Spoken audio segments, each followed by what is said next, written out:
तर new India cooperative बँकमधील गैरव्यवहाराप्रकरणी मुंबई पोलिसांच्या आर्थिक गुन्हे शाखेने बँकेचा जनरल मॅनेजर हितेश मेहताला अटक केलेली। हितेश मेहतावर न्यू इंडिया कोऑपरेटिव्ह बँकेच्या दादर व गोरेगाव येथील शाखेतनं 122 कोटींचा गैरव्यवहार केल्याचा आरोप आहे। तर मग अशात नेमके प्रकरण काय, नेमकं घडलं काय याबद्दल सविस्तर माहिती आपण पाहणार आहोत, त्यामुळे हा व्हिडिओ शेवटपर्यंत नक्कीच पहा। तर मग आपण सर्वात आधी नेमकं काय घडलं होतं हे पाहिलं तर हितेश मेहता याच्यावर 122 कोटी रुपयांचा घोटाळा केल्याचा आरोप करण्यात आलेला आहे। या प्रकरणी दादर पोलीस स्थानकात गुन्हा दाखल करण्यात आलेला। या प्रकरणी मुंबईच्या आर्थिक गुन्हे शाखेने पोलिसांनी हितेश मेहताला अटक केलेली। तर हितेशवर दादर आणि गोरेगाव येथील बँकेच्या शाखेतून गैरव्यवहार करत तब्बल 122 कोटी रुपयांचा घोटाळा केल्याचा आरोप आहे। तर हितेश हा बँकेचा अकाउंटंट हेड होता, त्याच्याकडे बँकेची रोख रक्कम सांभाळण्याची जबाबदारी होती, तसेच GST, TDS आणि पूर्ण अकाउंट सांभाळण्याची जबाबदारीसुद्धा त्याला देण्यात आली होती। तर 4 दिवसांपूर्वी 12 फेब्रुवारी रोजी RBIच्या अधिकाऱ्यांनी न्यू इंडिया कोऑपरेटिव्ह बँकेचे ऑडिट केले, त्यावेळी त्यांना बँकेतील रोख रकमेबद्दल मोठी अनियमितता ही आढळली।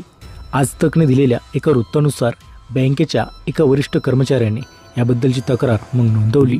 तो सकाळी 9 वाजल्यापासून मुंबईतील प्रभादेवी येथील बँकेच्या कॉर्पोरेट कार्यालयात उपस्थित होता।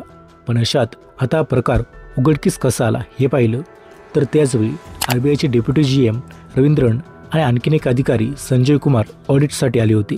यावेळी बँकेचे इतर वरिष्ठ अधिकारी, महाव्यवस्थापक, सहाय्यक महाव्यवस्थापक AGM आणि इतर वरिष्ठ अधिकारी देखील उपस्थित होते। तर मग या बँकेच्या मुख्य तिजोरीचं लॉकर इमारतीच्या 3ऱ्या मजल्यावर होतं।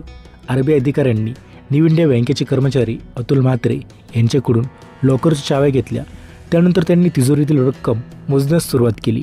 तर याच दरम्यान RBI अधिकाऱ्याचे एक पथक न्यू इंडिया कोऑपरेटिव्ह बँकेच्या गोरेगाव शाखेत गेले होते। त्यांनी ते ठेवलेल्या तिजोरीतील रोख रक्कम मोजली। यानंतर काही तासांनी RBI अधिकाऱ्यांनी बँकेच्या वरिष्ठ अधिकाऱ्यांना वरच्या मजल्यावर बोलावून घेतलं। त्यावेळी त्यांनी सांगितलं की बँक लॉकरमध्ये ठेवलेली रक्कम आणि रजिस्टरमध्ये नोंदवलेली रक्कम यात खूप फरक आहे।